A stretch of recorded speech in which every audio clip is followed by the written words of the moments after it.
तुम्ही पण सगळ्या एक जात मेल्या आईचं दूध प्यायलेल्या मुरदाड लाथा बसल्या तरी पुन्हा पुन्हा पाय धराल. अशा देवांना खेटरची पूजा हवी. चौकात जोड्याने आणले पाहिजेत हे देव. काडेपिटी नाही, मग घ्या की. लाजायचं काम नाही, लागेल ते घ्यायचं. नाही मिळालं तक्रार नाही पाहिजे. सब गोडे 12% त्याचं खपणार नाही. डोकं गरम आहे आपलं. काय हे ॲसिड आहे, हे फार झोंबतंय. काय आहे बापरे, कधीच असं आपण बघितलं नाही आहे. एका कवीने कविता लिहिलीच नाही, त्याने एक जाऊन झाड लावलं आणि लोक त्याला वेडे बनू लागले. माझे या वासराने हुंगले आभाळ, धरती ही कापे चळचळ.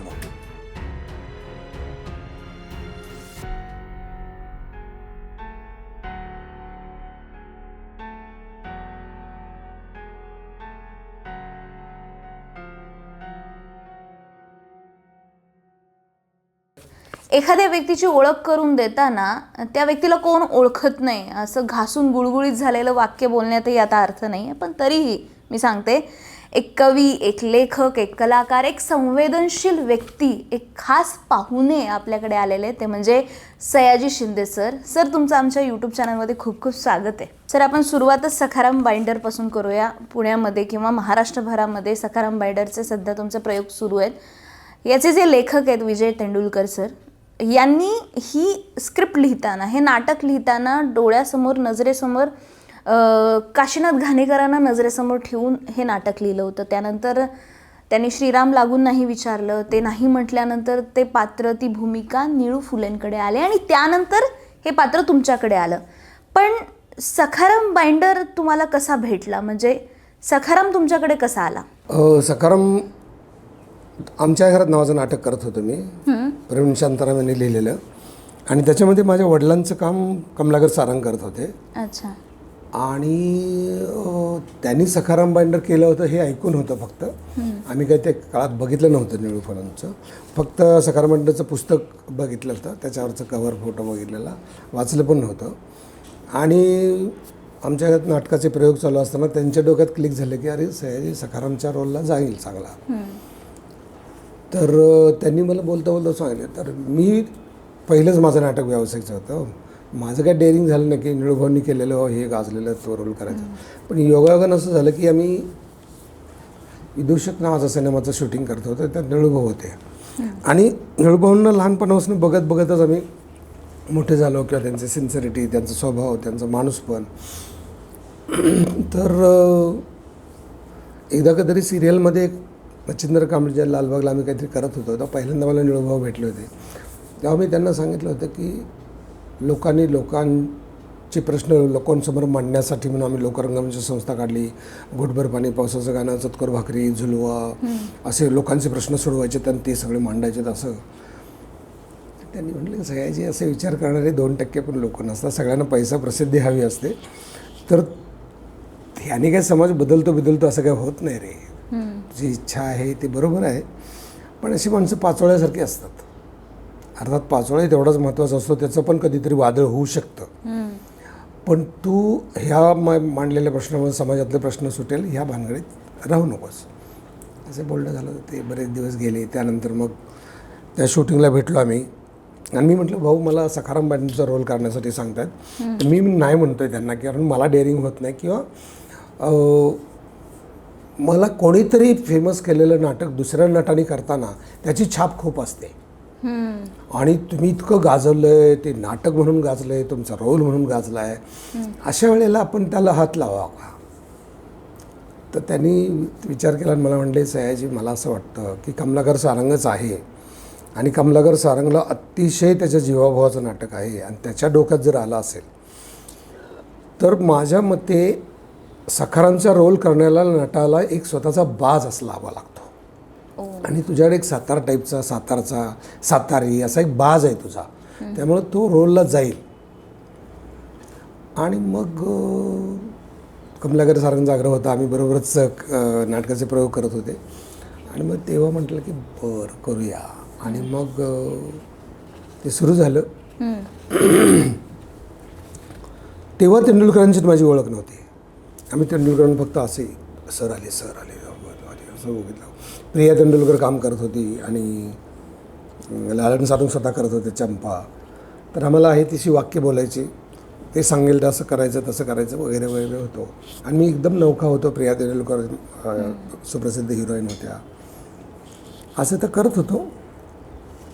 मी खूप अभ्यासू नट त्यावेळेला, अभ्यास म्हणजे स्तानिस्लावस्कीपासून असं ऋषापासून खूप खूप का आपल्याला नट म्हणावं वगैरे वगैरे, जो अभ्यास तोटका असेल, अपूर्ण असेल वगैरे, त्याच्यात मला स्वतःला काही करायची भीती वाटायची.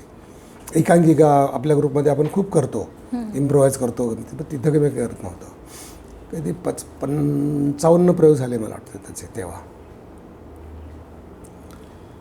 म्हणजे मला प्रिया तेंडुलकर आठवते की त्या जे गठोड असायचं ना, त्याला पण स्प्रे मारायचा कुठला तरी एक असायचा. ते आता नेहा पण तोच स्प्रे मारते. तर म्हटलं काय साम्य आहे बघा. तो स्मेल माझ्या नाकात इतका बसलाय ना, ते विंगीत असल्यानंतर वगैरे. तर त्याचे प्रयोग झाले. मग ते थांबलं नाटक. मग संदेश कुलकर्णीनं घेतलं. मग त्यांनी सखाराम परत करूया म्हटलं. तेव्हा छाबरी आणि ते कोणतरी माड आलं होते, तुम्ही सखारामचं CD करायचे. तर ती CD आम्ही केली आणि ती फार सिन्सिअरली, सोनाली कुलकर्णी, मी, चिन्मयी, आम्ही संदेशनं आम्ही खूप चांगल्या रिहर्सल करून वगैरे ती केली. ते CDचं पण झालं. मग 25 वर्ष गेली, 15 वर्ष गेली आणि मला परत तेच नाटक आलं. आता पुन्हा तेच आलं. आणि मग प्रश्न पडला की मी आयुष्यात परत नाटक करायचं नाही, असं 25 वर्षापूर्वी ठरलं होतं की नाही, आता नाटक नाही. का पण सर, म्हणजे त्याला जो वेळ द्यावा लागतो आणि ते एक वेडातच राहावं लागतं त्या, की चला हा दुसरा एक प्रोजेक्ट करूया, आता दुसरा एक प्रोजेक्ट करूया, असं ते करणं फार मुश्किल होतं. आणि 20 वर्ष केल्यानंतर असं वाटतं की मी टॅक्सीने पण जाऊ शकलो नव्हतो. जेव्हा मी कधी थिएटर केलं, त्यात हौशी जास्त केलं, त्या पहिली 40 रुपये नाईट, मग 60 रुपये, मग 100 रुपये, मग 300 रुपये, मग 500 रुपये, एवढ्यामध्ये आपण टॅक्सीनं जायची आपली अवकात नसायची. मग NCBचा प्रयोग करायचा, पळत पळत पळत याला विटीला यायचं, विटीवरनं पळत पळत ठाण्याला ट्रेननं जायचं, ठाण्यातनं परत चालत जायचं. तो माझा भाचा सांगतो, तुम्हाला आठवते सखारामचा प्रयोग होता तेव्हा आपण इथून चालत पळत गेलो होतो आणि आता आपण गाडीतनं जातो वगैरे. म्हणलं हो रे, काय ते दिवस होते. तर तसं थिएटर परवडणारं नव्हतं जगण्यासाठी. आणि जेवढी काय हाऊस मौस होती ती करून घेतली होती, विविध प्रकारचे रोल वगैरे सगळं झालं. परत हे नाटक आलं तेव्हा विजय तेंडुलकरांचं ब्लर वाचला. ते ब्लरवर त्याने जे लिहिलं होतं ते मला फार रात्रीचंच असं टोकदार वाटलं. म्हणलं हे कधी आपल्याला झटलं नव्हतं यार त्यावेळेला आपण करताना. मग त्यांची एक मुलाखत बघितली आणि दिलीप चित्रेंचं कुठले तरी लेख वाचत होतो. त्याच्यामध्ये मराठी रंगभूमीवरची किंवा चित्रपटसृष्टीतली देहबोली ज्या पद्धतीनं बदलायला पाहिजे ती अजून त्या विळख्यातनं सुटलेली नाही. इनहिबिशन्स असतील किंवा काय म्हणजे शरीरांच्या अवयवाची नावं घेण्यापासून ते शिव्या खाजगीत दिल्या तर चालतात पण समोर दिल्या तर चालत नाहीत, ह्या गोष्टीतनं आपण बाहेर पडलो नाही. तर एक मुद्दा मला पटला की सखाराम बाइंडरच्या नाटकात अपेक्षित असलेली देहबोली का नाही आली.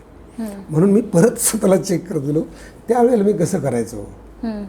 तर आधी वखवकलेलं असं करून मी फार तर इथं हात ठेवायचं, लयच बाळबोध वाटायला लागलं. बालिश केलं तेव्हा आपण नाटक. असं नाही आहे, एवढं नसलं पाहिजे. मग परत सोनालीनं आम्ही केलं होतं ना, त्याच्यात जरा पुढे गेलो होतो. म्हटलं पण ह्या नाटकाला अपेक्षित असलेली देहबोली आणि नाटकात जे म्हणायचं त्याची जी धार आहे ती धार नव्हती मिळाली आपल्याला. आणि मग त्या पद्धतीने विचारायला सुरुवात करायला म्हटलं करूया एकदा, म्हणजे 25 प्रयोगच करूया असं मी ठरलो होतं.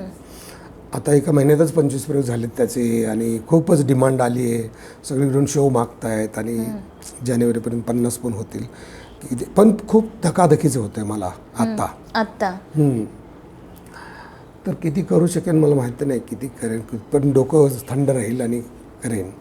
पण आता पुन्हा तुम्ही एंट्री घेतली थिएटरमध्ये आणि सखाराम बाइंडरचे प्रयोग करताय, पण तुम्ही जसं की सांगितलं आधीचं समाधान नव्हतं मिळत तुम्हाला ते स्वतःला पाहिल्यानंतर, आणि आता तुम्ही ते पुन्हा भूमिका करताय.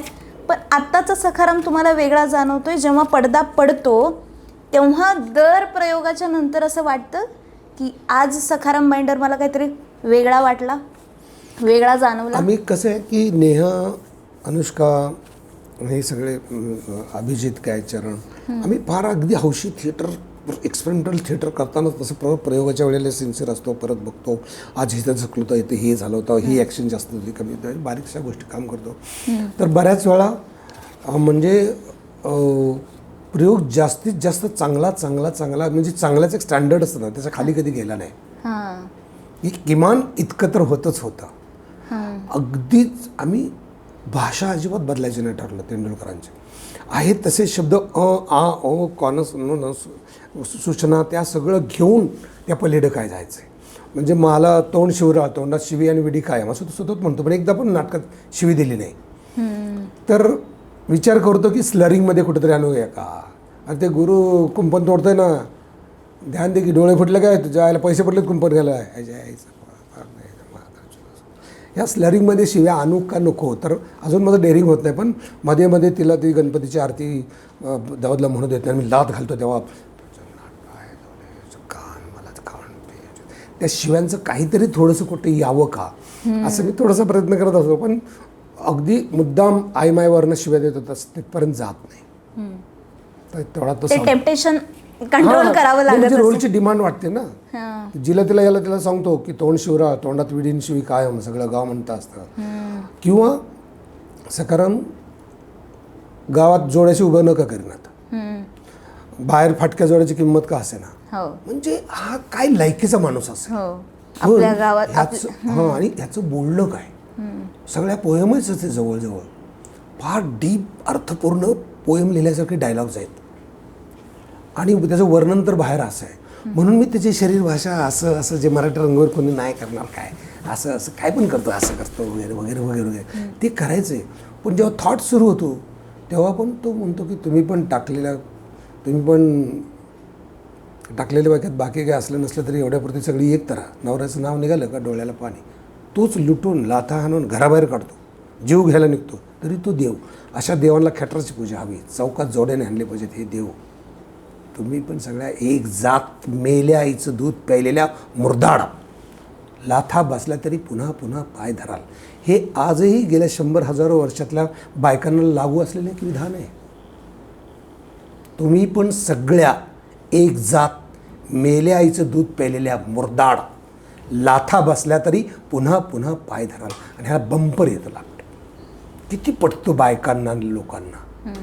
तर ती आहे तशी वाक्य तशी म्हणल्यानंतर जी धारदारपणे जातात, हे मी पूर्वी करत नव्हतो करत, बहुतेक नव्हतोच असं तुम्हाला वाटत असेल एक कलाकार म्हणून. पण प्रेक्षक म्हणून आम्हाला त्यात समाधान वाटतं, आम्हाला भारी वाटतं ते. हा पूर्वीच ऐकलं म्हणजे सीडीवर तर रिस्पॉन्स आणि याचं काही कळत नाही. पण आता जर करताना काय आपल्याला काय हॉन्ट कशामुळे करावं असं वाटतंय तसं. आणि शरीर भाषेत पण खूप फरक केला. पण आता तुम्ही या महिला केंद्रित ज्या काही रोल आहेत, चंपा आणि लक्ष्मी, याच्यावरती तुम्ही बोलताय. पण प्रेक्षक म्हणून आम्हाला काय भावतं की लक्ष्मी एकदम शांत, रडकी, देवदेव करणारी, पण साळसूद तितकीच, वेळ आली की काटा काढणारी. ती चंपा एकदम फटकळ बोलणारी आहे. तर तुमच्यासमोर 2 महिलांचा रोल होता, तेव्हा तुम्हाला असं वाटत होतं अरे तुम्ही अशी तुलना करत होतात, किंवा तुमच्या डोक्यात काय विचार सुरू असतो जेव्हा प्रयोग करता? तुम्ही सयाजी शिंदे म्हणून त्या 2 भूमिकांकडे कसं पाहता? ॲक्च्युली तेंडुलकरांच्या ह्याच्यातच म्हटलं की सकाराम मूळचा चांगला आहे, अतिशय चांगला आहे. म्हणजे त्याच्या लक्ष्मी यायच्या आधीचं बाईचं जो वर्णन करतो ना, ती नवऱ्याच्या सदऱ्याचीच पूजा करत होती 2 वर्षे इथं. क्षय झाला म्हणून शुक्रवारला मिरजेच्या इस्पितळात पोहोचवली, तिथंच मेली सदरा उशाला घेऊन. म्हणजे 2 वर्ष एका कॅन्सर झालेल्या बाईला ह्यांनी सांभाळले, तिला हॉस्पिटल नेले, तिचं 13वं केलं, तिला अग्नी दिला, सगळं करणं इतका चांगला आहे. मग तेव्हा त्यांनी दुसरं लफडं नाही केलं. आणि आता आपण आपल्या घरात आजूबाजूला गावात इथं मित्रात सगळं करतो की बायको चांगली आहे, प्रेयसी चांगली आहे, दुसरी चांगली आहे, प्रेयसी चांगली आहे, अजून एक प्रेयसी आहे, मग त्या बाईला पण एक नवरा चांगला आहे, चांगलं सगळं पैसे आहेत, तरी तिचा एक बॉयफ्रेंड आहे, हे आपल्याला आजूबाजू सहज माहीत असतं. फक्त असं वाटतं ते नवरा बायकोला माहीत नाहीत आणि मग त्यांचे सतत क्लॅशेस हे आपण ओपनली बघतो ना. आता ते आधीपासून पण बघतोय आपण, म्हणजे लहानपणापासून पण बघतोय, गावात पण होतं, पूर्वी पण होतं. हे काय साळसूद होते सगळं, कोणीच असं नाही आहे. त्याच्यावर सकाराम सतत सरळ बोलतो. आणि त्याचं तत्वज्ञानच वेगळं आहे. म्हणजे तो स्वतःला म्हणतो की मी ठीक आहे, मी बायकांना मारतो, मी गांजा ओढतो, मी दारू पितो, शिव्या देतो, पण तो त्याच्या वेगळ्याच एका स्वाभिमानाने एका वेगळाच एक ऑरा त्याचा आहे त्याच्यामध्ये आम्हाला दिसतो. तर असं करताना मग तुम्हाला असं वाटतं ट्रिगर होतं कुठलं तरी, अरे नाही सखाराम असं नाही बोलला पाहिजे होता? सखाराम ह्या तेंडुलकर नाटकाचं वैशिष्ट्य असं आहे की तो जो काय चांगुलपणाचा बुरखा घालून सखाराम वागतो आणि तो स्वतःला फाटताना बघायला मिळतं आपल्याला. म्हणजे मी सखाराम 100%, सखाराम 90%, सखाराम 40%, आणि लक्ष्मीच्या डोळ्यासमोर तो 40-50% वागतो की तोच तिला मारतो, तोच तो वागतो, तो कसा वागतो, तिला दारू पिऊन मारतो, हसवतो, करतो, तिला पाकळून पण देतो वगैरे, त्याचा ऑरा सगळा दाखवतो. आणि तो लक्ष्मी चंपा आल्यानंतर तिच्या लुकमध्ये 2% ढासळला, मग मी 10% ढासळला, मग ती जर कामालाच लावते तर तो कामालाच जातो. मग त्या सेक्समध्ये तो शरीरात इतका अडकतो की तो ती सांगेल ते कामं करायला लागतो. मग ती अशी करायला लागल्यानंतर न कळत त्यांनी असं लिहिलं की त्याच्या डोक्यात सखारामची ती लक्ष्मी परत आत आहे आणि मग त्याला सण साजरे करायचे वाटायला लागतो. आणि मग हा लक्ष्मी जशी वागते तसं वागण्याचा प्रयत्न करायला लागतो. मग त्याच्या स्वप्नातच येते का काय ती, आणि मग ती खरोखरच येते, आणि मग त्याचा डायलॉमा होते. आणि मग या सेक्सची पॉवर पण संपते, त्याच्या तत्त्वज्ञानाची पॉवर पण संगत जाते, आणि माणूस तो असा ढासळत जाऊन एक स्तब्ध व्हेजिटेबल होऊन बसतो. असा मी तो रोल सगळा बघितला आहे, आत्ता बघतो, आणि त्या पद्धतीने त्याला जाताना बघितलं ना अभ्यास करून असं वाटतं की हा असा एवढा मोठा तो आहे. आणि सुरुवातीला ती गप्प असते, हा सगळं बोलतो, आणि एंडला हा गप्प असतो आणि ती सगळी बोलत असते लक्ष्मी. तर एवढं ग्राफ, इतकं समाजाचं वास्तववादी चित्रण, आणि हे फार रेअर आहे. म्हणजे जेव्हा निळू फुले हे प्रयोग करत होते तेव्हा हे नाटक बरंच गाजलं. म्हणजे 9-10 प्रयोग झाल्यानंतर बंदी आली, नंतर कोर्टात हा विषय गेला, विधानसभेत मुद्दा मांडला, 30 ते 33 कट्स पण झाले. त्यानंतर सगळ्यांना पुरून उरून हे नाटक उरलं. निळू फुले काही मुलाखतींमध्ये म्हणाले की या नाटकामध्ये तितकी ताकद होती. ती ताकद तुम्हाला जाणवली? ती काय ताकद म्हणजे सांगू शकता? स्त्री पुरुष नातेसंबंध आणि स्त्री पुरुष नातेसंबंधातला खोटेपणा आणि लग्न संस्थेचा खोटेपणा, एकंदरीत माणूस जातीचाच खोटेपणा, ह्याच्यातनं तो कसं फाटत जाऊन कुठल्या लेवलला जातो त्याचं चित्रण एवढं कुठं बघायला मिळत नाही. आणि त्यावेळेला पण तसंच होतं, आजही तसंच आहे. आजही पडतं की अरे बापरे, त्यात काहीच फरक पडला नाही. पण तेव्हा जेवढा विरोध झाला आता तेवढा विरोध होत नाही, किंवा काळ बदलला ते आहे. काय न्यूसन्स व्हॅल्यू आणि खरे फोटोग्राफ बघणं हे परत माणसांचे परत वेगळंच आहे. कशावरूनही तुला सयाजी शिंदेची मुलाखत घेतली आणि त्या मुलाखतीत तू काहीतरी विद्रोही बोलून देशाला नुकसान होतं असं ठेवून आत्ताच्या आत्ता तुला अटक करू शकतात. त्याचं कारण तपासणी विभासनानंतर ह्याच्यात 8 वर्ष तुला जेलमध्ये ठेवू शकतात. त्याची काही सत्ताधारी आणि पॉवर असलेले लोक काही करू शकतात, म्हणजे त्याचं काहीच रिझन नाही. पण तो भाग आलाही ना, त्यामुळं तशी समजणारी माणसं असणं त्यावेळेला, सुदैवाने ह्या वेळेला नाटक एवढं पुढे जाऊन पण आम्हाला वाटलं होतं की काय राडे होतील की काय, फिजिकली आपण एवढं करतोय, पण तिची आपली मनाची जी अवस्था किंवा स्त्रीच्या मनाची अवस्था किंवा तुझं जे दुःख व्यक्त करण्याचा हेतू, इंटेन्शनबद्दल घोळ नाही वाटला लोकांना, त्यामुळे कोणी विरोध नाही केला. पण ठरलं होतं, बऱ्याच जणांना असं वाटलं की बापरे, स्टेजवर असं बघताना आम्हाला काही लोकांनी प्रतिक्रिया नोंदवल्या की बाईला असं हाताळताना आम्ही रंगभूमीवर कधी बघितलं नाही, पण ती नाकारताही येत नाही अशा पद्धतीने होतं, तरच ते अंगावर जास्त येईल. म्हणजे समोर बरेच लोकांचा विरोध असताना पण तो प्रयोग बघताना तो मावळला असावा, काही डोक्यात विचार आले असावेत, अशा काही प्रतिक्रिया येतात तुम्हाला हे नाटक पाहिल्यानंतर लोकांच्या? बऱ्याच जण असं वाटतं की जरा हे जास्त दाखवलंय का, पण ती लोक 2-3-4% मधली आहेत. बऱ्याच जणांना वाटतं अरे काय आहे बापरे, कधीच असं आपण बघितलं नाहीये. पण त्याच्यामुळे तिची बाईची अवस्था काय होते ह्याला जी धार मिळते ना, टाळ्यांचा कडकडाट काय येतो, त्याच्यामुळे जर ते नाही केलं तर त्याला एवढी मजा नाही येणार. जेनझी पिढी पण हे नाटक पाहायला येत असेल, खूप खूप खूप. त्यांच्या काय म्हणजे काय प्रतिक्रिया असतात त्यांच्या? त्यांना अंगावर काट्या आलं, पाया पडतात, आम्हाला हे तुमच्यामुळे बघायला मिळालं, तो काळ आम्हाला वाटलं नव्हतं कधी बघायला मिळेल, आम्ही तुमची CD बघितली होती पण त्याच्यातून ह्याच्यात खूप फरक आहे, आता खूप आवडतं आहे आम्हाला, आणि माझे बाबा म्हणाले, माझी आई म्हणाली की तू हे नाटक बघायला पाहिजे, तू जा हे नाटक बघायला. म्हणून मी आलो. मी आयुष्यात पहिल्यांदाच नाटक बघतोय. पहिल्यांदा बघणारे तर दर प्रयोगाला 10-20 लोक असतातच. म्हणजे असं पहिलंच नाटक असेल की 2 पिढ्या हे नाटक पाहतात. हो. म्हणजे आमचे आई बाबा आणि आता आम्ही. आम्ही तर तुम्हाला तो फरक जाणवत असेल पिढीमधला. निळू फुलेंचा प्रयोग तुम्ही पाहिला होता नाही, आधी? पाहिला नव्हता. त्यांच्या काही आठवणी आहेत? त्यांना तुम्ही कधी भेटलात? त्या खूप वेळा प्रयोगाबद्दल भेटलो. बोलणं निळूभाऊंना झालं? मी खूप वेळा भेटलो. आम्ही एकत्र काम केले. मी त्यांना घरी घेऊन गेले. मला त्यांना गाडीतनं फिरवायला खूप मजा यायची. मी त्यांच्यावर गप्पा त्यांच्या आवडीची गाणी लावत गावात. हां. आणि मी त्यांना म्हणायचो की प्रॅक्टिकली आमचा बाप कोणी परंतु तुम्हीच आमचे बाप आहात. आणि आम्हाला ते छान वाटतं की त्यांचा जो ईज, माणुसकी, अहंकार नाही. म्हणजे त्यांना मी पिक्चरमध्ये घेतलं आणि त्यांना मला खूप पैसे द्यायचे. त्यांनी मी दिले एवढे. अरे काय एवढे कशाला सयाजी, असं नसतं का? म्हटलं माझ्या डोक्यात खूप आहे तुम्हाला द्यायचं, पण एवढं नाही देत आलं. अरे हे खूप झालं, एवढं आम्ही नाही घेत. म्हटलं काय आता मला त्याच्याबद्दल काय बोलायचं नाही. मला असं काय शिकायला मिळालं निळू फुलेंकडे? माणूस म्हणून चांगलं असणं, माणसाबद्दल माणसानं माणसासारखं वागण्याचं जे कसब होतं. म्हणजे उदाहरणार्थ आम्ही कोल्हापूरला शूटिंग करत होतो आणि मी लक्ष्मण बिर्डे ते आम्ही असं बसलो होतो आणि एक उदबत्ती विकणारा माणूस आला. अरे ये ये ये उठले त्याला बस बस बस बस इथं बस इथं बस इथं बस. नाही आता भाऊ मी चेअर, अरे तू बस इथं. बसवला. हां काय करतोस? नाही बाबू तेच ना. हां तो असं पुढे उदबत्तीचे पुढे विकतोस, कसं चाललं आहे आता तुझं? बरोबर असं कर. एक 4 पुढे येते, 4 पुढे दे. ते 10,000 रुपयाचे 40 रुपये. भाऊ तुम्हाला हे मला पैसे नाही घ्यायचे. आणि नंतर मला कळलं की बाकीचे नट असं सर्वसामान्य माणसानं वागताना कसे वागतात हे त्यांच्या मागच्या वेळेला आला तो लक्षात कसा राहतो. आणि एकदा असं झालं की आम्ही दुपारचं काहीतरी शूटिंग करत होतो बरोबरच. आणि मी विचारत हे असं केलं तर चालेल का?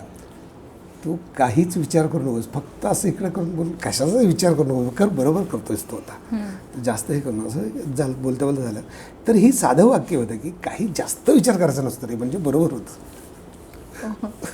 खूप विचार करून खूप चांगलं करण्याच्या नादात पण वाईट होतं. इतकी साधी गोष्ट.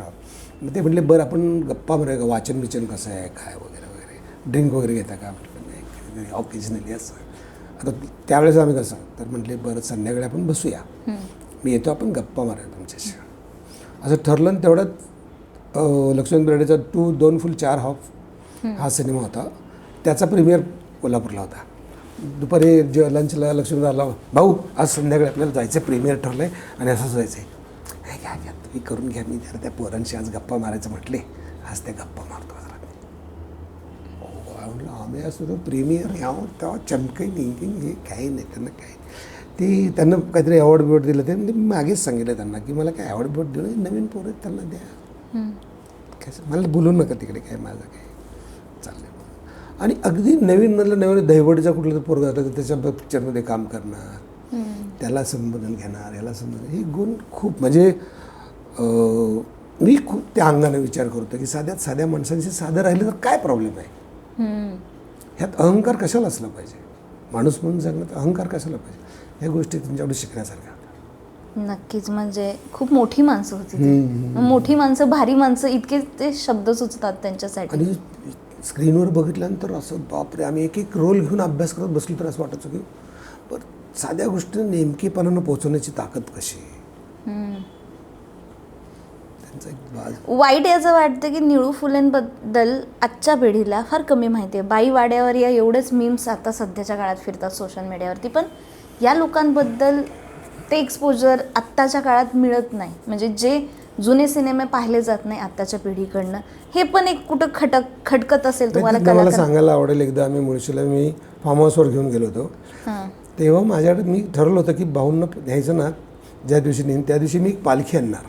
ते पालखी भाऊ नसतो आणि देव नेवात ना आपला असं न्यायचं. पण ज्या दिवशी ठरलं ना त्या दिवशी तशी काही वस्तू झाली ना, भाऊ दुपारी म्हटली हो चला आपण जाऊया आज तिकडं. आणि मला ते सारखं वाटतं माझं ते स्वप्न राहिलंच असं वगैरे. त्या दिवशी आम्ही गप्पा मारत बसलो होतो, तेव्हा तमाशात काम करताना, तमाशा म्हणजे राष्ट्रीय सेवा दलाच्या ह्याच्यात काम करताना त्यावेळेला ऑस्कर कोणाला मिळालं होतं, इंग्लिश पिक्चर कुठला चालला होता, त्यावेळेचं लिखाण कुठलं चाललं होतं, आणि एक काय म्हणतात ते इंग्लिश नटांमध्ये काय चाललं होतं, कादंबऱ्या कुठल्या चालल्या होत्या, वाचन हे बापरे, म्हटलं केवढा अभ्यासू नट हा, हे आपण लक्षातच घेत नाही. आपल्याला वाटतं की बाबा एक साधा माणूस, तर हे खरं माहीत पाहिजे. क्लासिकल गाणी ऐकणं आणि त्यांचे आपले गावरान विनोदपासून सगळ्यापासून तर A to Z असं व्यक्तिमत्व होतं ते. आणि मी त्यांच्या घरी गेलो होतो जेव्हा ते आजारी पडले होते खूप ना, तर आमचा एक निर्माताच होता मित्र, त्यांना ना असं बोलता पण येत नव्हतं. अरे सयाजी खूप शरीराची हेळसांड केली, असं वेळ जायचा त्यांचा. हेळसांड होतली आणि काही गोष्टी सांभाळायला पाहिजे होत्या, काही ठीक होईल बरोबर होत्या. हो तुमचा तो आला होता परवा, तर तो माणूस येऊन ह्यांना त्रास देत होता. ते इतकं मुश्किल रीतीने सांगत होतं. तो मला सांगत होता की असं करायचं आहे, खूप सांगतो. आम्ही म्हटलं भाऊ इतकं मार्मिक आणि इतकं मुश्किल आणि इतकं गोड बोलायचे, इतकं छान गोड, पण उगाच तारीफ नाही करायची. म्हणजे सहज बोलता बोलता म्हणाले तुमचं, मी तर किती मागे होतो त्यांच्या की तुम्ही तुमचं चरित्र लिहायचं आहे, तुम्ही सांगा आम्ही लिहू वगैरे. सुमतीताई लांडे, रंगनाथ पठारे सर, आम्ही खूप त्यांच्या मागे होतो. पण ते नाही, आपला समाज हे स्वीकारणं इतका प्रगल्भ नाही, या समाजासाठी लिहायची गरज नाही, हे त्यांना पचणारं नाही, इथं खरं स्वीकारलं जात नाही, हे सांगून आम्ही खूप प्रयत्न करायचो. ते सहज असं बोलायचं ना की एक पिक्चर बघितला त्यांनी आणि ते काय म्हणले कसं आहे, अरे छान केलं तुम्ही, मुलांनी कामं चांगली केली, तुमचं करायची इच्छा खूप होती, स्क्रीन प्लेवर जरा काम केलं असतं तर ते अजून चांगलं झालं असतं. स्क्रीन प्ले जरा तुमचं म्हणजे स्क्रीन प्ले चुकला आमचा. म्हणजे बरं आता कसं नाही, हिडीस पिढीच करतात ना, ऐकल्यात काय करायचं नव्हतं ना, सिनेमा कशाला करता तुम्ही. म्हणजे माझ्यावरती तोंडसूक घेतलेले किती लोक आहेत मला माहिती आहेत. मी त्यांना म्हणतो नंतर तुम्हाला तोंडसूक घ्यायचं आहे का, तर ते गुण घेण्यासारखे तुम्ही मुळात चांगलं बोला, कौतुकानं बोला, चुका दाखवा, पण प्रेमानं दाखवा. असं नाही की तुम्हाला जास्त कळतं आणि मला जास्त कळतं. हा ॲटिट्यूड जो येतो ना की सांगतानाचा जो अहंकाराचा नाविर्भावाचा मी कोणतरी मोठा आहे, हा सूर कधी त्यांचा लागायचा नाही. ही गोष्ट खूप चांगली होती. तमिळमध्ये सुब्रमण्यम भारती एक विद्रोही कवी, लेखक, पत्रकार, एक कलाकार होऊन गेले आणि त्यांचा रोल तुम्ही केला होता, ती जी भूमिका तुम्ही केली होती. त्यानंतर साऊथमध्ये प्रचंड प्रेम तुम्हाला मिळालं, प्रचंड सन्मान मिळाला आणि थोडंसं मला पण साम्य वाटते की तुम्ही पण एक कवी आहेत, लेखक आहेत, कलाकार आहेत आणि सामाजिक कार्यकर्ते पण आहात. तर हे साम्य आमचं आहे. पण तुम्हाला ती भूमिका करताना, त्यानंतर ती भूमिका केल्यानंतर साऊथमध्ये तुम्हाला असं अक्षरशः देवासारखा सन्मान देतात लोक, तिथे इतके फॅन आहेत तुमचे. तर काय वाटतं की म्हणजे तिथली लोक भारतीयांना इतकं मानतात आणि त्यामध्ये तुम्ही ती भूमिका केली आणि त्यानंतर रजनीकांत पण तुम्हाला येऊन भेटले होते, काय सांगाल त्याबद्दल? इस्पेशली भारतीबद्दल बोलायचं झालं तर त्या काळातला असा कवी, असा पत्रकार, असा फ्रीडम फायटर, असा बहुअंगी व्यक्तिमत्व, त्याचं कौतुक फार आहे की 1921 साली तो गेला ना, 1881 साली त्याचा जन्म झाला. इन 40 वर्षाच्या कारकिर्दीमध्ये इंग्रजांना, गांधींना, म्हणजे गांधींना सुद्धा त्यांनी गांधीजींचं मौन होतं आणि त्यांना विचारलं गेलं की तुम्ही माझ्या इकडं सभा आहे त्याला तुम्ही याल का. त्यांनी जर गांधीजींचं मौन आहे ते बोलू शकत नाही, तर त्यांना त्या दिवशी येताना ठीक आहे तुमचं काम चाललं आहे, त्याला माझ्या शुभेच्छा आहेत, ठीक आहे, आणि गेला निघून. गांधी अरे हा कोण माणूस आहे, त्याचं जरा ध्यान ठेवा, चांगला आहे. आणि तो गांजा प्यायचा, हे करता पिक्चरमध्ये काही दाखवू शकलो नाही आम्ही. दारू प्यायचा, मुसलमानाला जवळ घे, तो ब्राह्मण मुसलमानाला जवळ घे, हे त्याला वाळीत टाकणं. तो मेला तेव्हा 14 लोक होती त्याच्याबरोबर. असा तो काळ, त्या काळातलं एवढं कॅरेक्टर ते. त्याच्या शिष्याचा पुतळा आधी होतो, त्यानंतर 10 वर्षांनी त्याचा पुतळा होतो, असा आपला समाज. पण सुदैवानं अशा रोलमुळं आपण प्रगल्भ होत जातो. आणि माझ्याकडे जेव्हा पिक्चर आला तेव्हा मी ते गमतीतच घेतलं. मी नाही स्क्रीन टेस्टला येणार आणि मी सांगणार तुम्हाला पाहिजे तर घरी या, मी राहतोय झोपडपट्टीत, पण त्यांनाही बोलवतो आहे तुम्हीच या इकडं. मग आम्ही तिकडं हे केलं आणि मग त्याच्या डिरेक्टरचं ऐकल्यानंतर असं वाटलं की हे खूप चांगलं कॅरेक्टर आहे आणि मग ते करायला घेतलं. आणि मग अगदी त्याचा आत्मा माझ्यात आला होता इथपर्यंत लोकांना वाटतं. पण आपण ते समजून उमजून चांगलं काम करण्याच्या ह्याच्यातनं केलं होतं. पण तो एकदम चांगलं झाला आणि मग सगळं चेंज झालं.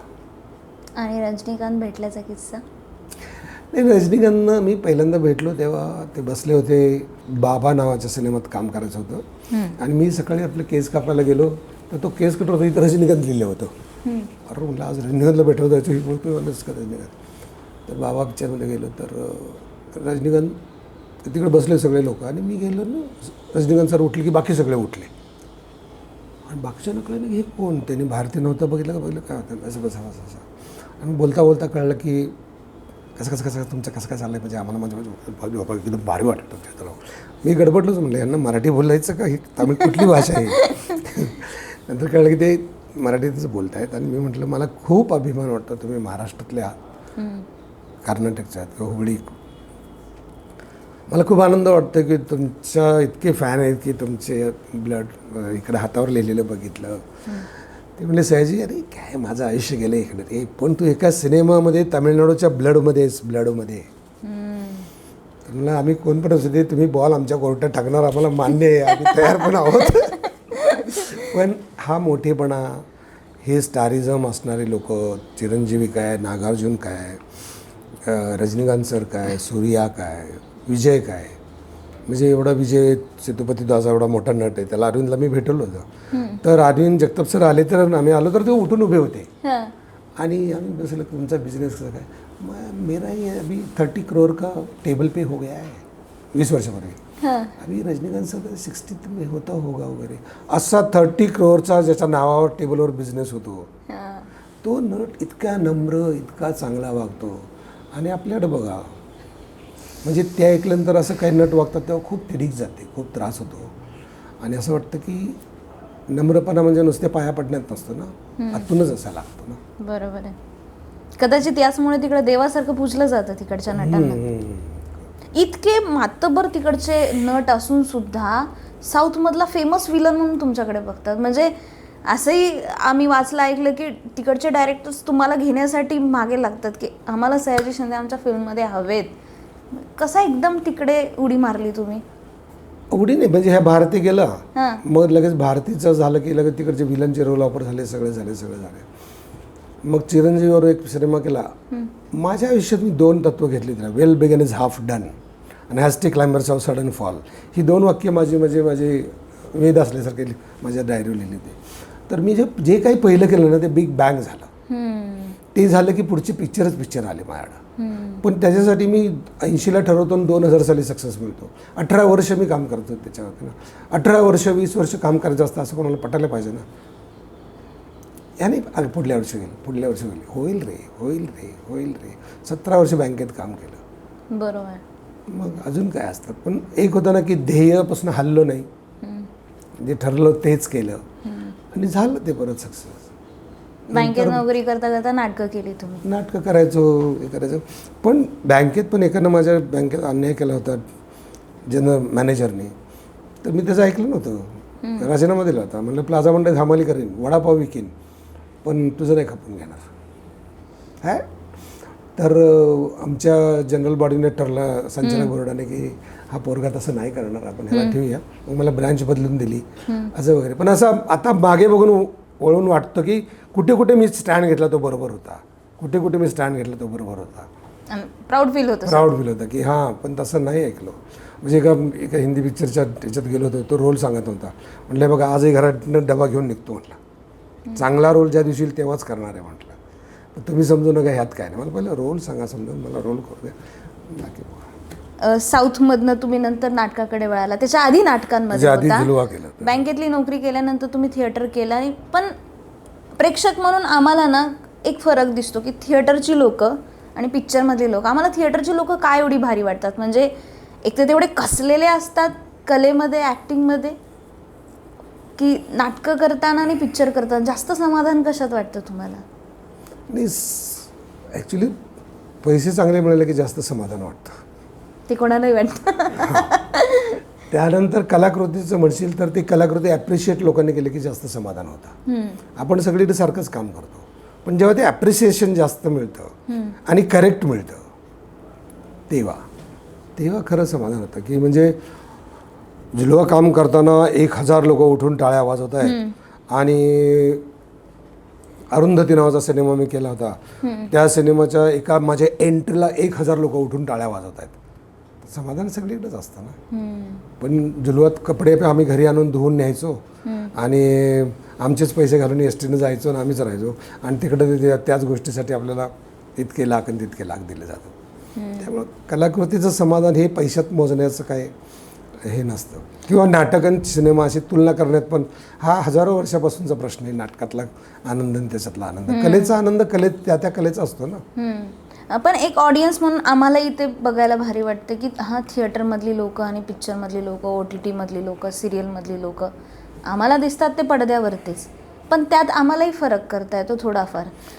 पण प्रयोगाने जी केमिस्ट्री असते ना ती कधी कधी पहिल्या 3 सीनला जमत नाही, कधी कधी 3ऱ्या सीनला जमते, कधी कधी अख्ख्या प्रयोगातच जमत नाही, कधी कधी सगळे लागतं. रोज काही ना काहीतरी घडत असतं. एखादा सीन काहीच्या काय उंचावतो परत तसा होतच नाही. ह्या गोष्टी ह्या प्रयोगातल्या होतात ना. एखादं वाक्य बरोबर गेलं बंप टाळ्या, पण ते परत दुसऱ्या दिवशी तसं पडतच नाही. किती म्हटलं ना काडेपिटी नाही, मग घ्या की, लाजायचं काम नाही, लागेल ते घ्यायचं, नाही मिळालं तक्रार नाही पाहिजे. तर पूर्वी असं घेतलं तर त्याला कसं होतं मला माहीत नाही, पण ते घ्या की, लागेल ते मागायचं, लाजायचं काम नाही, एक मागे पुढे झालं. आणि अशा तेंडुलकरांच्या अशा इतकी वाक्य आहेत की ती सिमिलर सारखी आहेत. जी तिच्याबरोबर बोलताना जर सीनमध्ये इतकं उठ ना, उठतेस कथा, उठ म्हणतो ना, उठ आता, उठणं.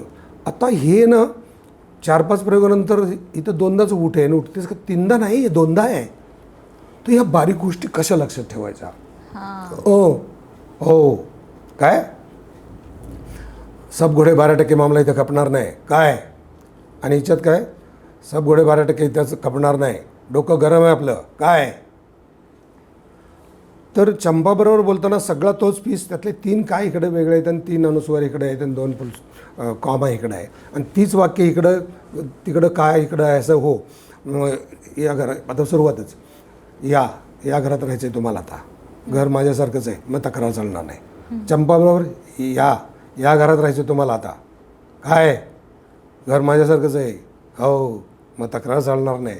आता काय पहिल्या करताना पण कधी कधी काय अरे काय इथं नाही आहे, पण ते इतक्या प्रकारात इतक्या वेळ बसतो ना सतत वाटतं नट म्हणून, अरे यार आज गेलं ते, आज गेलं असं.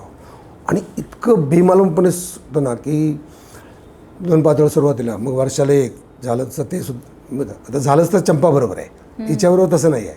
2 पातळ सुरुवातीला लक्ष्मीबरोबर काय परिस्थिती बेताची, पण 2 वेळा खायला नक्की मिळेल. आणि तिच्या वेळेला काय लक्ष्मीच्या वेळेला परिस्थिती जेमतेम, आणि तिच्या वेळेला काय परिस्थिती बेताची, पण खायला 2 वेळा नक्की मिळेल. 2 पातळ सुरुवातीला, मग वर्षाला एक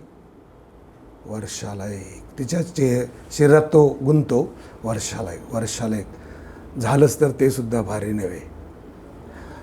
तिच्याकडं घरात सगळं शिस्तशीर आणि बिनचूक करावं लागेल आणि तिकडं घरात शिस्तशीर आणि बिनचूक करावं लागेल. अशा गोष्टी सतत आहेत, पण तेव्हाच ते कॅरेक्टर ढासळताना दिसतं.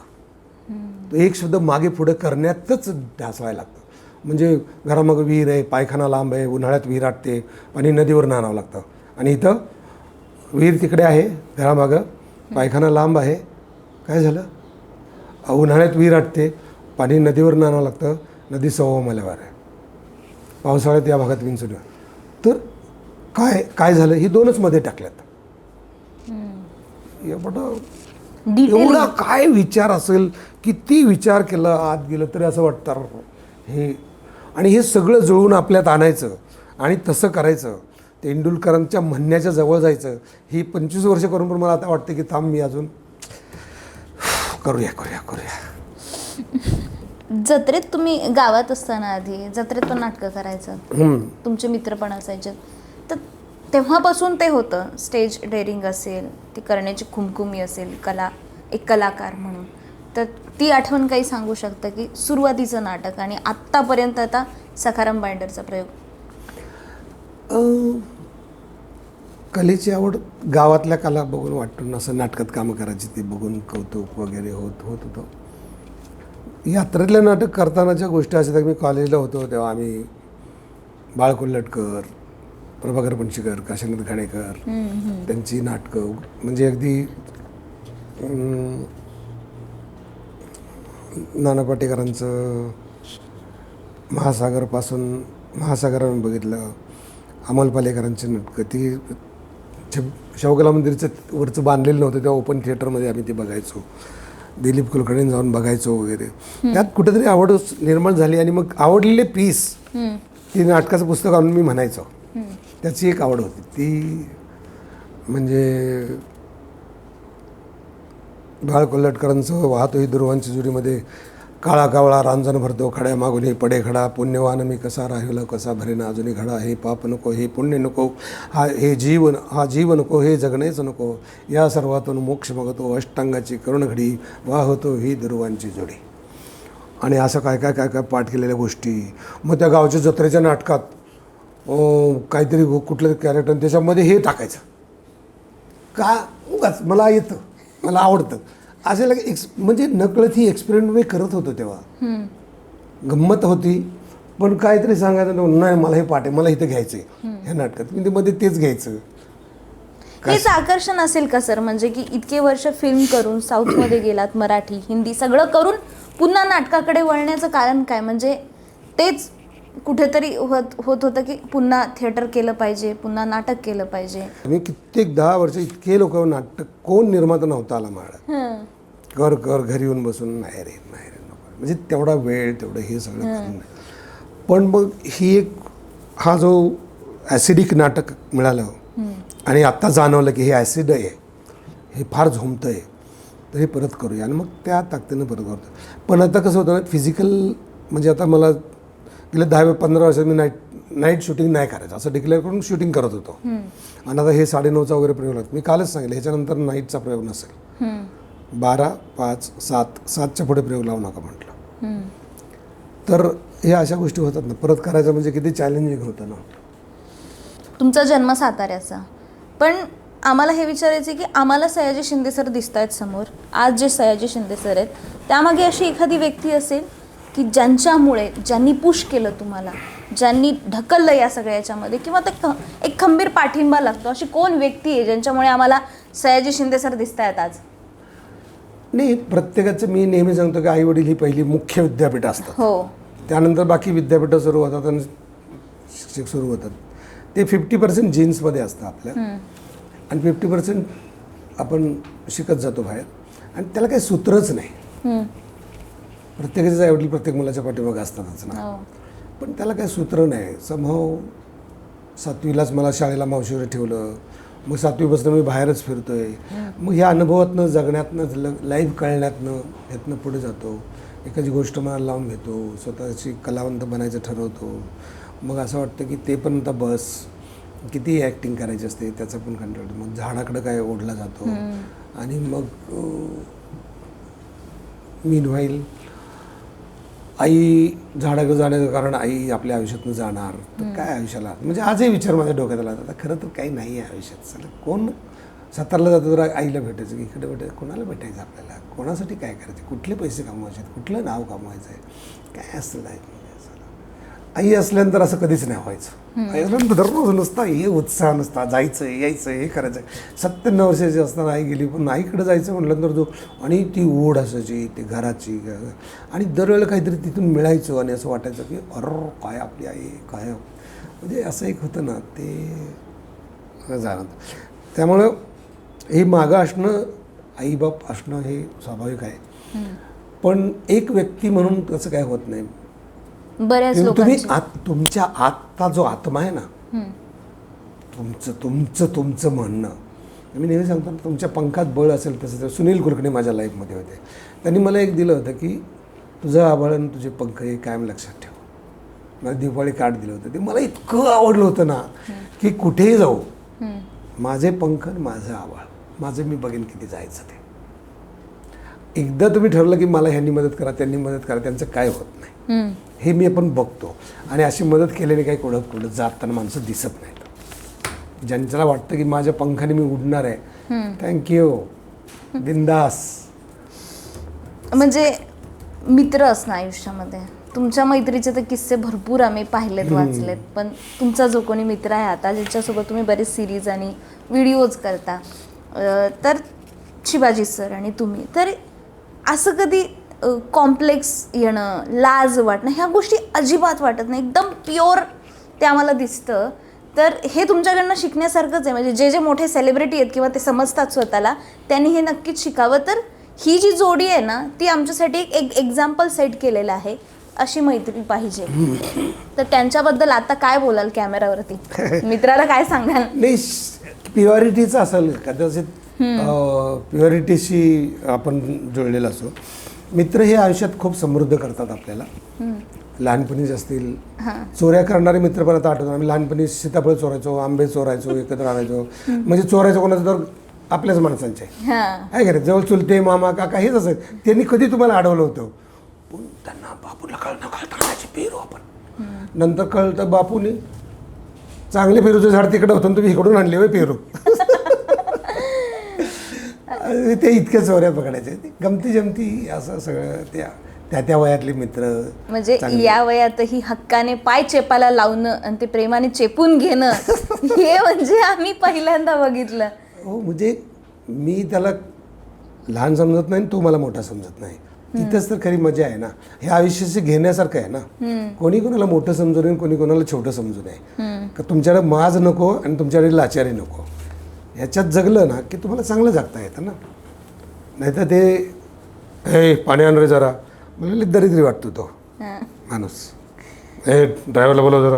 अरे काय ड्रायव्हर नसला तर मरशील ना तू यार, कुठल्या क्षणी जाशील ना यार. तर ड्रायव्हर किती महत्त्वाचा माणूस आहे का, आपल्या उगाच गाडी आहे म्हणून काय पण बोलायचं. हा कॉमन सेन्स आहे का नाही. सतत हा अहंकार आणि हुकूम आणि तो असणारा आपण गरीब स्वतःला समजतो, ह्याच्यापासून दूर राहावं असं वाटतं. की सगळ्यांना छान किंमत द्या. कोणी जास्त करत असेल तर त्याला सांगा की मला नाही जमणार. कोण आपल्यासमोर लाचार व्हायला तरी सांगायचं की एवढं लाचार होऊ नकोस. शिवसेना त्यामुळे त्याला आमचं खूप जमतं चांगलं. आणि हे काही बॉन्डिंग ठरवून नाही आणता येत. बरोबर आहे. म्हणजे बऱ्याच वेळा माणूस आपले मित्र जुने समजा भेटतात आणि मग त्यांना काहीतरी अपेक्षा असते, जरा लग्नाला ये ना माझ्या पोरीच्या, मग जरा ह्या उद्घाटनाला ये ना, माझ्या शाळेला ते करणं, म्हणजे माझा काहीतरी त्याला फायदा करून घ्यायचा. शिवजा कधी तसं म्हटणार नाही. शिवजा म्हणणार का सातारला आला मला कळलं नाहीस वे, म्हणजे आता हा बघा कोण लागून गेला. चुकलं माझं बाबा, दुसऱ्या वेळेला कळवतो तुला. काल परवाच फोन आला तर मला सातारला येऊन गेल्याचं कळलं.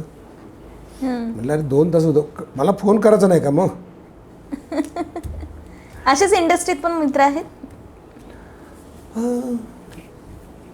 नाना पाटेकर, मकरंद अनासपुरे, असे काही मित्र?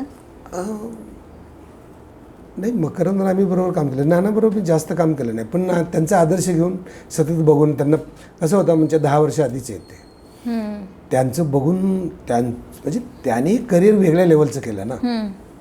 म्हणजे कलावंत म्हणून श्रेष्ठता आणि इंडस्ट्रीत म्हणून आणि बाकी सगळ्या गोष्टी त्यांनी त्यांच्या.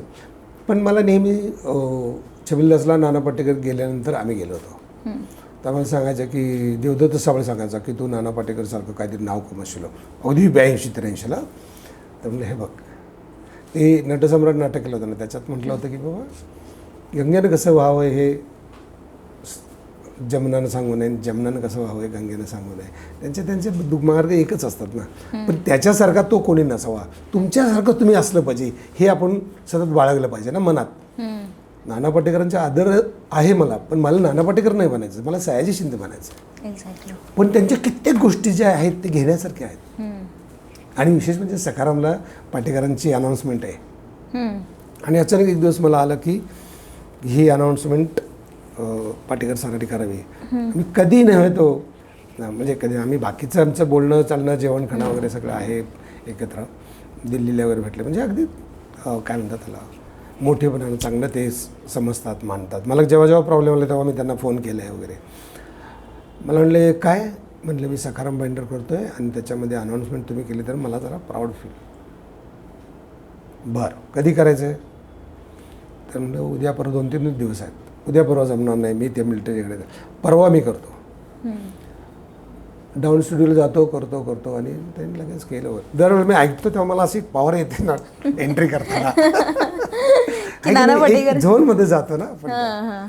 असं वाटतं सर, म्हणजे आयडियल रोल तर भरपूर असतील तुमच्या आयुष्यात तुम्ही केलेले, पण असा एखादा रोल की तो मी करायला पाहिजे, किंवा डॉक्टर बाबासाहेब आंबेडकर असतील, शिवाजी महाराज असतील, कोणाच तरी रोल करणं, किंवा मी स्त्री असते, मी सावित्रीबाईंचा रोल केला असता, जिजाऊंचा रोल केला असता, असं कधी वाटतं तुम्हाला? असं काही वाटतं ना, असं काही वाटणारे मी लय बोलून भाडा काय फेकणारे लय बघितले. तो अगले 6 महीने में देख मेरा करियर कैसा होता है, अगले 5 साल में मेरा देखो. यार गप रे, हाय ती नाटक नीट कर एकदा. काय कोणा कसं होणार आहे कोणालाच माहिती नसतं. ये फिल्म तो 200 फिल्म हमारा 200% सक्सेस फिल्म आहे वगैरे वगैरे कोसळतो तेव्हा कोणी बरोबर नसतो. आणि कसं तरी जीव लावून करणारी एखादी फिल्म असते ते क्लिक होते. कशाची गणित आपल्याला माहीत नसतं तेव्हा आपण जास्त बोलू नये, ॲटलिस्ट बोलू तर नाही. हां, हे तुमचा मोठेपणा झाला. पण बरेच असे ॲक्टर्स असतात ना, आता तुमच्या आयुष्यातले सखाराम बेंडरसारखं पात्र असेल, बच्चू यादवची भूमिका, असे काहीतरी रोल जे कायम लक्षात राहतात, प्रभाव पाडतात तुमच्याच आयुष्यावरती, असं पण असेल? अरे बच्चू यादव रिलीज होतेपर्यंत मला माहिती होतं का असा रोल होणार आहे. आम्ही त्यातलंच एक रोल परदे गाणं त्यांच्या डोक्यात काय आलं, इकडे झालं काय झालं, असा रिस्पॉन्स येणार आहे ना, असं आहे. पण करताना एन्जॉय करत होतो ना. असे कित्येक रोल केले, अस्तेज भन्नाट केले, पण ते गेलेच नाहीत लोकांपर्यंत. तर काय, त्यामुळे तुमच्या हातात काही नसतं. तुम्ही म्हणता डोंगर तुमचा गॉडफादर आहे, म्हणजे आम्ही तरी नाही ऐकलं की इतका खंबीर गॉडफादर कोणाला मिळालेला असेल.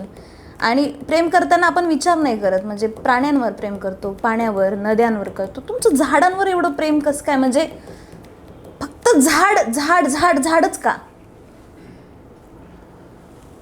कशामुळं मला माहिती नाही. मला वाटतं मला लहानपणी खेड्यात गेल्यामुळं एक जांभळ, आमच्या घरात एक जांभळ होते, आहे अजून, म्हणजे 3री-4थी पिढीची जांभळ आहे ते.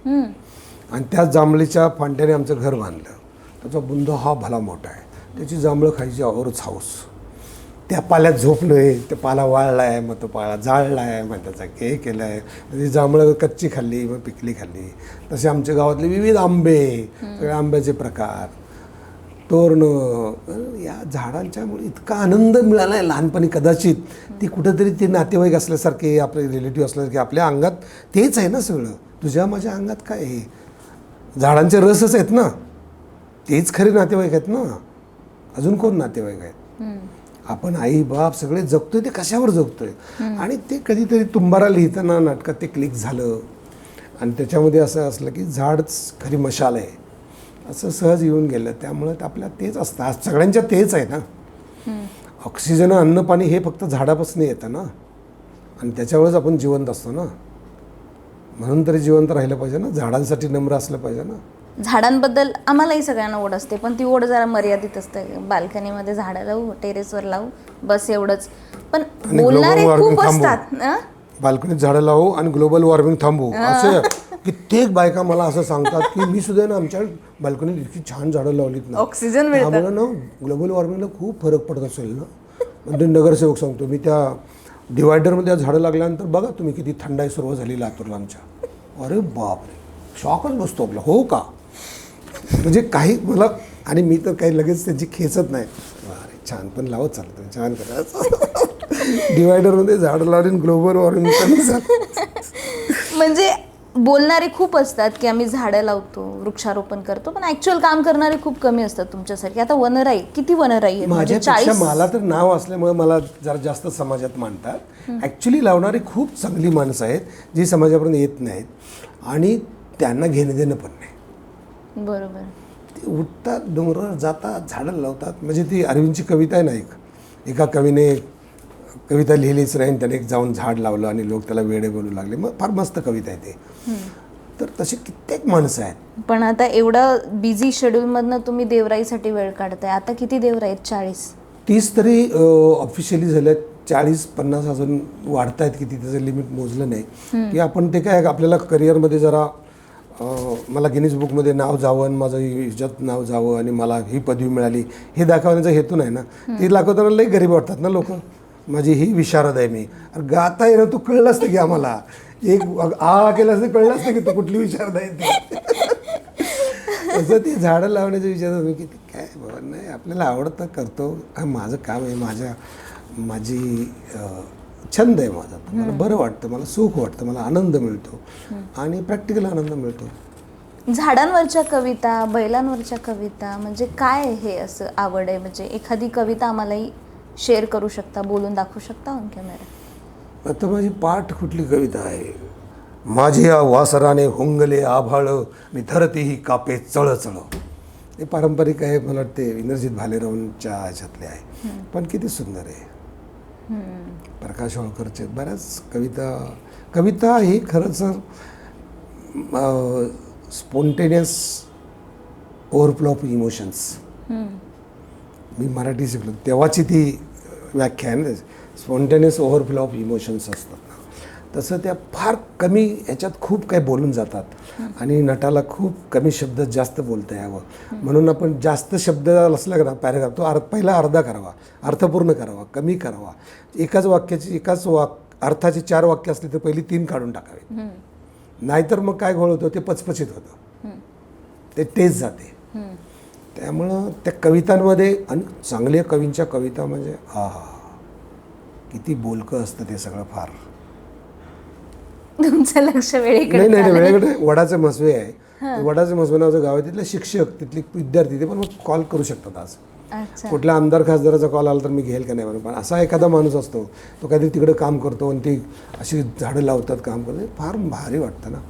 बाकी मग आपल्या आजूबाजूला खूप माणसं खोटी, आपण पण बऱ्यापैकी खोटेच असतो, प्रत्येक जण टक्केवारीत खोटाच असतो, बरोबर आहे. पण त्यातल्या त्यात टक्केवारीत बरी असलेल्या माणसांबरोबर म्हणजे बऱ्याचदा आम्हा लोकांची भावना काय असते झाड लावताना, की पुढच्या पिढीला सावली मिळेल, फळं मिळायला पाहिजेत खायला. पण तुम्ही काय भावना म्हणून जपता? ठीक आहे, तुमचा छंद आहे, पण झाड लावताना एका भावनेने तुम्ही ते झाड लावत असाल, त्यामागे ती सगळं फेकाफेकीच आहे. पुढच्या पिढीसाठी करतो.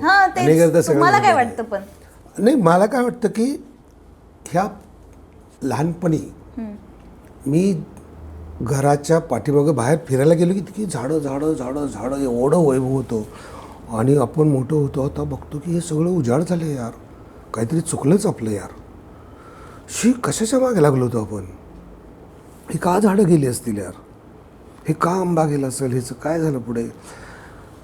आणि तो मरात पण आलं, ह्याच्यातनं आलं आणि असं वाटतं की ह्या ज्या मोकळ्या जागा होत्या ह्या जंगलं होत्या. तर जंगलं म्हणजे काय नुसती मोठी झाडच नाही ना, तर ती गवत असेल, झुडपं असतील, वेली असतील, सगळं असेल, असं सगळं. तर ही कशापोटी आत्ता पुणे बघ ना, सयाजी हॉटेलवर पहिलं सयाजी हॉटेल होतं, आजूबाजूला सगळ्या जमिनी इतक्या फुरलेल्या असायच्या, भात कचरं हे काहीच नाही. आता हा रोडच नव्हता, या जमीन होत्या. बघता म्हणून म्हणतो की ही बिल्डर म्हणजे एक राक्षसच आहेत या जमान्यातले, की हाच तुमची बिल्डिंग आहे, इथं जमीन होती, इथं काहीतरी एक होतं. ह्या लोकांनी परत त्या जमिनीत काहीच उगवता कामा नाही, एवढं मोठं काम करून ठेवलं आहे. त्याचं काय करायचं? आणि हे इतक्या लेवलला वाढत जातं, तर त्याच्यावरती काय उत्तर नाही. पण आपण काय ह्या सगळा विचार करून करतो असं नाही, आपल्याला आवडतं करतो. चला, एवढं काय, कोणी काय मोठं नसतं आणि कोणी काय छोटं नसतं. लोकांच्या फार अंधश्रद्धा असतात लोकांच्या, की पिंपळाचं झाड लावायचं नाही, जांभळाचं झाड लावायचं नाही अंगणात, अशा काही अंधश्रद्धा असतात. त्यांना काय मेसेज द्याल तुम्ही? की झाडं ही झाडं असतात ना. जगात वाईट झाड जन्माला यायचंय आणि जगात चांगला माणूस जन्माला यायचा आहे. बापरे, खूप मोठी गोष्ट बोललात तुम्ही. जर बोलीभाषेबद्दल पण मला यायचं आहे. बोलीभाषेबद्दल की तुम्ही कन्नड, तमिळ, मल्याळम, तेलुगू, हिंदी सगळीकडे तुम्ही काम केलेलं आहे आणि मराठीतही तुम्ही काम केलं आहे. तुम्ही मुळात मराठी माणूस आहेत, तर सगळ्या भाषेमध्ये काम करताना किंवा त्या राज्यांमध्ये काम करताना तुम्हाला काय एक फरक जाणून दिसतोय मराठी आणि त्या भाषांबद्दलचा? की मुळात भाषांचा उगम हा त्या गटागटात झालेला आणि मग त्या गटागटाचं पिलावळ वाढत गेली, ते शिकत गेले आणि गरजेतनं भाषा निर्माण झाली ना. आणि भाषा निर्माण झाली, त्या शब्दांना शब्द आले, मग त्यांना अर्थ आले, मग हजारो वर्षापासून ही प्रक्रिया चालू झाली.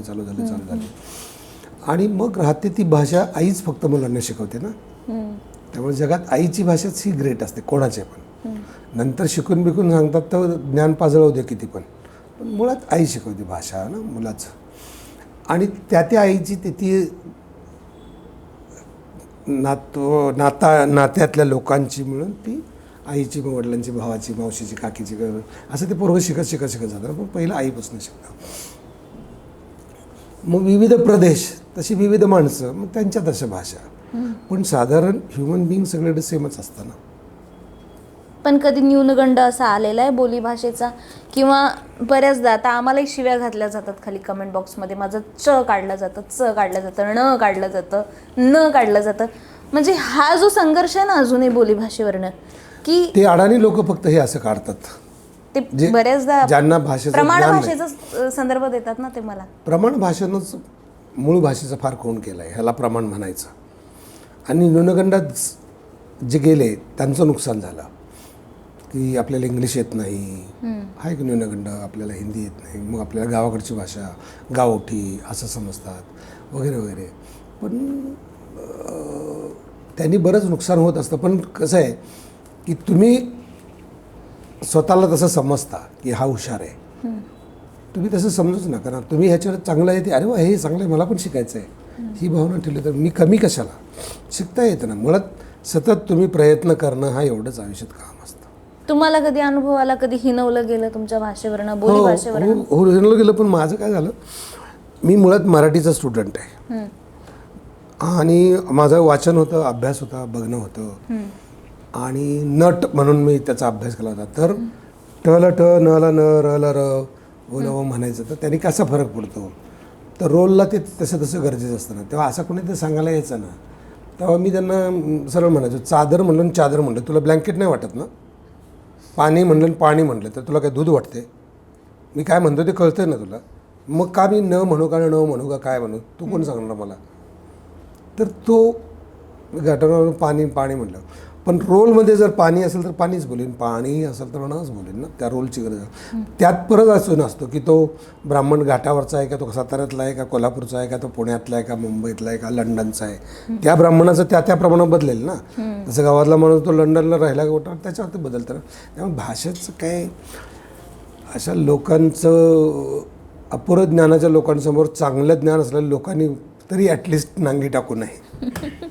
तुम्ही आता राजकारणात आलात, ऑफिशियली पक्षप्रवेश केलेला आहे, पण पक्षप्रवेश झाला आणि त्यानंतर कुठे दिसत नाही आहेत, तर तुम्ही पॉलिटिकली ॲक्टिव्ह का नाही आहेत असे प्रश्न पडतात. पॉलिटिक्स राजकारण काय माझं करिअर नाही आहे. मला त्याच्यात काही हे करायचं नाही. योगायोगानं मला खूप बोलवणं आलं आणि मी म्हटलं की यांच्यावर चांगला अनुभव आहे, चांगलं काम करतील. आणि आपल्याला अजितदादांनी मला स्वतः सांगितलं की तुम्ही जे झाडाचं काम करता ना ते आपण डेव्हलप करू, आम्हाला सध्या ह्यात तुम्ही आला तर बरं होईल.